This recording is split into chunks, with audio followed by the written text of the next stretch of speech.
Hey everybody, this is Nazgul2K1, and I'm back with another episode of Nerd Rage. I know it's been a minute, but things have been kind of crazy in real life, and I'm working on it. Coming to you today with my first game review. I figured I want one that I actually wanted to talk about. I mean, there's plenty of decent games out there that I could have done in the meantime, but this was one that really stuck out. And of course, we are going to be discussing today the newest release of Shadows of Mordor. Now, if you buy into the hype and the mega reviews and all that, it's a revolutionary 5 of 5, 9.5, 9 out of 10, you know, all these major sites are giving it huge numbers. Bullshit. That's what I have to say to that. Bullshit. There is no fucking way this game is a 9.5 out of 10, a 9 out of 10. No. No, no, no. It is not anywhere close. I'm going to try and cover as much as I can. The controls are excellent. They really are. This game is pound for pound an Batman Arkham City knockoff. Only it's set with, orcs. Yay! Well, see, the thing is, they took this great idea and what I thought was going to be a very interesting story. The plot line overall is disappointing at best. You're given this story about a ranger who is working on the Black Gate. He's posted there. And there's some stuff going on with his family that they never explain. It's the whole reason they're there, but they never explain it. They all have their throats cut, and they never explain why. The whole time some evil spell is being cast, they never explain why it's being cast. It doesn't make any kind of legitimate sense. And they never explain it. Never once do they take 5 goddamn minutes to go, oh, by the way, this is why this happened. Never once. I have 100% completion in the game. So don't sit there and give me, oh, well, if you had just done this, you'd know. Fuck you, I know. There is no answers. It was just, literally, they just started a great story on a little fucking cocktail napkin at a bar, and then they transferred it to an Etch-a-Sketch, and when they realized they couldn't get a decent circle on the Etch-a-Sketch, they just threw it out the fucking window. That alone right there prevents it from being a 9 out of 10. From any legitimate reviewer, that right there will stop any reviewer that's legitimate from giving it a 9 out of 10. But no, it gets worse. You go to the game's major selling point, its Nemesis system. And that is, I'll give them credit here, that is fucking sweet. I love the concept, but it really gets tiring quickly. Mainly, it centers around these 5 orc war chiefs. And you have to kill them all. Which seems like a daunting task at first, and you're literally sitting there like, wow, man, some of these missions are hard. And I can understand that they wanted those particular orcs to be hardcore. They made the missions appropriately challenging, and I was like, wow, yeah, this is pretty good. Yeah, this might take me a minute. Until they give you the ability to brand orcs. In the second act, you are given the ability to turn orcs to your side. So then you become the war chief, I guess you could say, through a proxy of an orc war chief. So I'm not quite sure how that works. I don't know why they just didn't say, hey, you're it. No. You back an orc, kind of like you back a horse at a racetrack, and then that orc becomes war chief. Well, in the first act, through their story, you back an orc who eventually becomes the war chief's bodyguard, and then you kill that particular war chief. But in the second act, you don't need to do any of that. You can literally go right for the war chief, brand him, and he's yours. No muss, no fuss. Bam, you just did it. Now, people are going online, oh, well, then you got to do that 4 more times. No, you don't. No. You take that war chief, and you give him a command to riot against another war chief. And instead of having to do this really hard mission to get that war chief to come out, they put both war chiefs right in the middle of the field with like a couple of orcs for help. But they're both right there in the middle of the field, no muss, no fuss. Literally, I was able to completely decimate all 5 war chiefs in under an hour. And the only reason it took that long is because of travel time. That is not a 9 out of 10. No. I'm sorry, no. If they had done something like that war chief and his armies go to the keep of the other war chief that you caused a riot against and had this big fight and you had to go get in there, fine. I would have definitely backed a 9 out of 10 here. They don't. They put him in a little field with a couple of orcs. And they try to cheese it up by occasionally one will run away. And when it does, it runs like its asshole is on fire. You cannot catch this orc. No matter what. I mean, like, literally, whoosh, he's just gone. Unless you know how to catch him. Which, secret plan here, once you have the run buff that enables you to hop over a rock and then get a super speed boost, somehow hopping over a rock makes you the Flash. Again, why? You start learning really quick. As you're chasing after this war chief who would normally get away, start looking for rocks and walls. I catch him in seconds. And you're not supposed to be able to catch him. And as soon as I catch him, it's over. I'll completely destroy them in seconds. Because the war chiefs, combat-wise, suck. They are pathetic. There's only a couple that are actually hard, but since the war chief's abilities and such are random, you have to hope you get that random combination in order for you to actually get a war chief that's difficult to beat. It's, other than that, most of the time, honestly, I didn't even have half my life gone. And I had killed both his bodyguards, because the game makes you go, oh my god, if I don't take out his bodyguards first, I can't beat the war chief. No, don't even worry about that. You don't even have to bother with the guards. Skip all the guys at the bottom. Go straight to the top. Because the war chief's guards are a bigger joke than he is. Now we move on to the next part. We've done the nemesis. We've done the plot. Done the controls. Let's move on to the next part, which is the overall gameplay. Now, throughout the world, you'll find artifacts. You'll find runes. And the runes build a door, kind of like in the Lord of the Rings movie, where Gandalf walks up to the door into the Mithril Mines. That's what it looks like. You also find artifacts that give you little pieces of the story of everybody else, except you. Now, those are fun to collect. I'll give them that, those are fun. Then you also have the main story missions. And then you'll have the orc missions, which is part of the Nemesis system. But then you'll also have 3 other types of missions. You'll see bow missions, you'll see dagger missions, and you'll see sword missions. And the first time you do these, you're like, wait a minute, what is this? Oh, cool! You can build the legend of your weapons. And what that does is it allows you to make your weapons more powerful. And as the story goes on, and the fights and the plot rises to a crescendo, you start thinking, wow, I'm really going to need some badass weapons. So you start banging out these side missions for these weapons. Because you're like, man, I'm going to need this upgrade. I'm going to make sure that my weapons are the most badass motherfuckers on the planet, so that when I stick it in someone's ass, they know I was there. So I go through and I do all these missions, and there's a lot of them. And they are not all cakewalks. Most of them are, but there are a couple that are a pain in the ass. Especially the sword missions.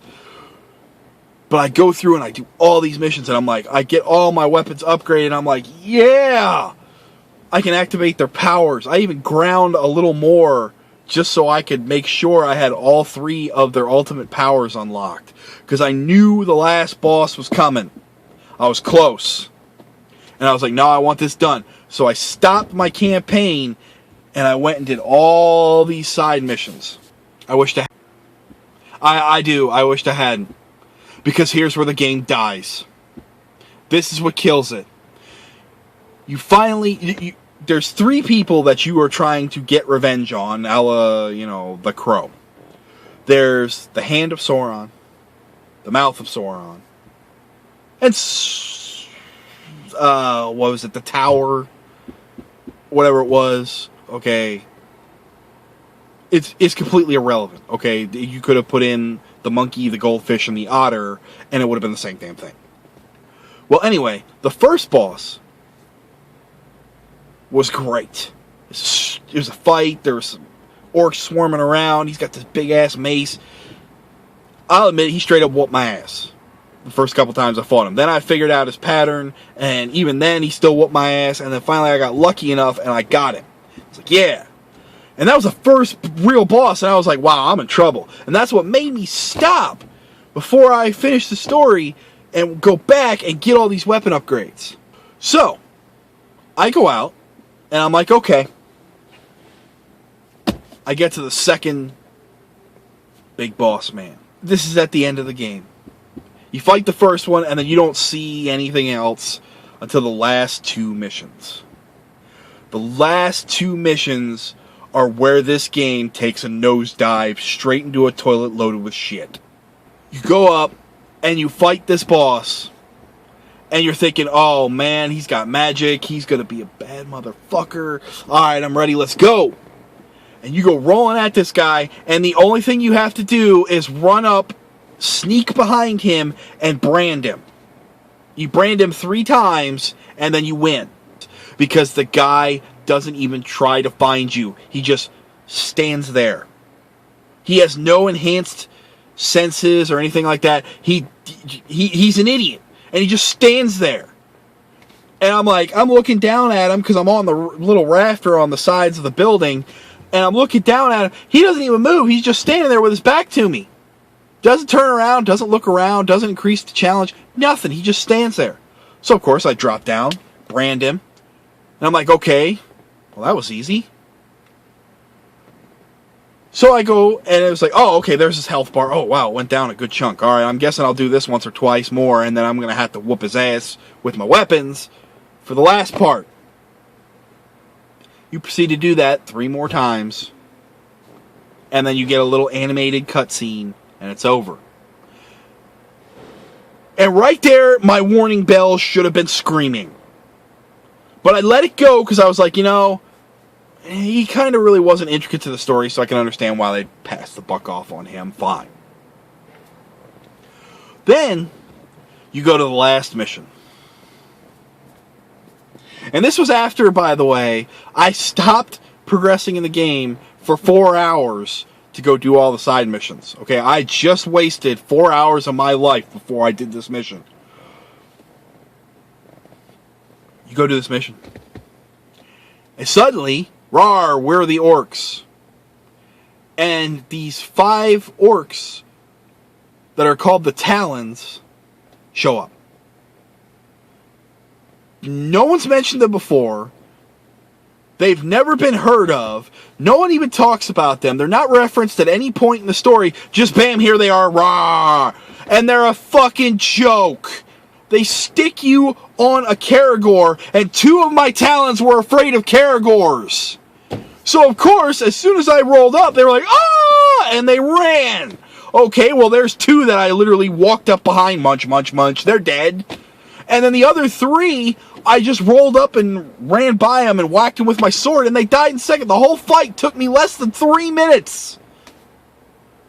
And it was supposed to be this big, huge battle where I have my 5 war chiefs, and I'm going against the Talon and the orcs, and I'm thinking in my mind, oh shit, here we go. We're going to have the battle in the 2 towers. Here it comes. No, it's 5 orcs plus a couple of little guys versus me on my mount with 5 orcs and a couple of little guys. And it took me less than 3 minutes, and I decimated all 5 of them. And I'm thinking to myself, well, that really sucks. Now, I don't want to give away too much of the story. I'm trying not to. I'm just telling you what's missing, so when you play it, and you have this question, you're going to go, oh, they're never going to explain that. Oh, well, fuck it, I'll just ignore it. Which is going to turn out to be like half of the shit you watch and play through. I'm sorry. Blame the developers, not me. So then you get to the last mission. And yes, this is a fucking spoiler alert. Stop watching now, because this is the rest of the video. You get to the last mission. You beat the 5 Talons. And you go in, and it's Sauron, okay? In all his holy fucking shit armored glory, it's Sauron. And you're like literally sitting there shitting your pants. You're like, yeah, I got the weapons upgraded and everything, but I am a fucking dead man. And he walks up on you, and you get this little animated cutscene where stuff happens. And again, I'm trying not to spoil the plot, but some stuff happens. I don't know how someone keeps fighting when their throat's been cut, but we'll get to that later.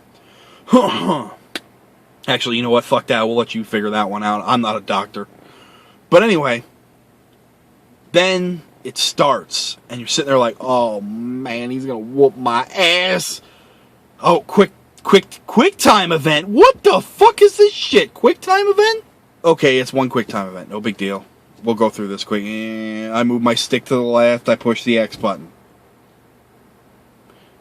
Watch it for 10 more seconds. Oh, it's another quick time event. Oh, okay. Move it to the right and push the B button. Watch another couple of seconds. Oh, look, another quick time event. What the fuck? When does the fight start? All right, I'll push it up a little bit, and then I'll push B again. Roll credits. Right about there is when I lost my shit. You literally go through all this fucking shit, all this hardcore fighting, all this grinding for a fucking quick time event. A 3-button quick time event. A fucking monkey with 2 broken thumbs could beat the last boss of this game. Why do they force you to grind out all this shit in preparation for an epic final battle just to take a shit in your mouth? And then the ending itself is a joke. It lasts about 2 minutes, if that. I wouldn't even give it 2 minutes. I'd say a minute. You go through all that for a 1-minute cutscene at the end where basically they go, it's time for a new ring. And then it ends, you get the credits roll. They explained nothing. They didn't do anything relevant. They didn't push any relevant boundaries. They didn't even bother putting in a fight with the fucking goddamn protagonist of the game. But you're going to tell me this is a 9 out of 10, a 9.5 out of 10, a 5 out of 5? Fuck you. I just named off at least a dozen flaws that would definitely prevent this from being a 9 out of 10. This is a 6 out of 10 game. 6. That's right, fuckers. I said it. 6 out of 10. But because of the lore that you can access in the game, the scenery of the graphics is really just wow. I'll give them that. The voice acting is superb. And the Nemesis system, I will bump that to a 7. A 7 out of 10. And that's all this game deserves. It does not deserve a 9.5 out of 10. 7. And that's pushing it. I'm not the only one that feels this way, by the way. If you check around, there is plenty of reviewers that are literally balking at the 9.5 rating. I can't wait for Angry Joe to get a hold of this, because he's almost done the game last I heard, so he hasn't done these missions yet. I wish there was a camera on his face when he did these last 2 missions, because I would love to see his facial expression, because mine was fucking priceless. This is lazy-ass game development. That's what it was. They painted themselves into a little corner, and they were like, fuck it, we want to go get some boats and hoes. Let's just end it here. The game feels half finished. It's like you got half a game. You're paying $60 for half a game. But I'll bet you that DLC comes rolling out pretty fucking quick. It's just, it boggles my mind. There are a few shining examples that go both ways, I guess you could say.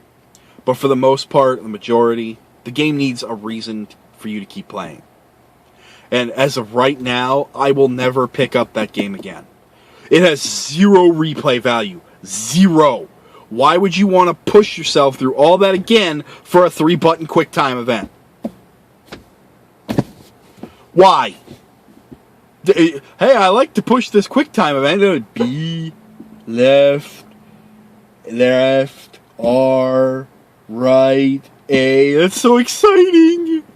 This is why I ground out my Weapon Legends for 4 fucking hours. I need to cut it here because I'm really about to go the fuck off on these lazy bastards. I got Alien Isolation downloading at home, and if you want my early predictions, it's gonna be shit. That's right, I'm calling it now. It's gonna be shit. But I'm hopeful. I'm hopeful. I am a huge Aliens fan. I'm hopeful that it's not shit. Please don't be shit. But if it's just a stupid fucking run down the hallway, hide in the closet, wait for the alien to pass, get out, run down the hallway, hide in the closet, wait for the alien to pass, you're not breaking any innovative ground, people. And that's one of the things they keep hyping up about this game. Oh, it breaks up innovative ground. It's an intelligent AI. Rah. But I'm hopeful. So here's hoping. Anyway, I'm out of here. This is Nazgul 2K1, and I'm signing off.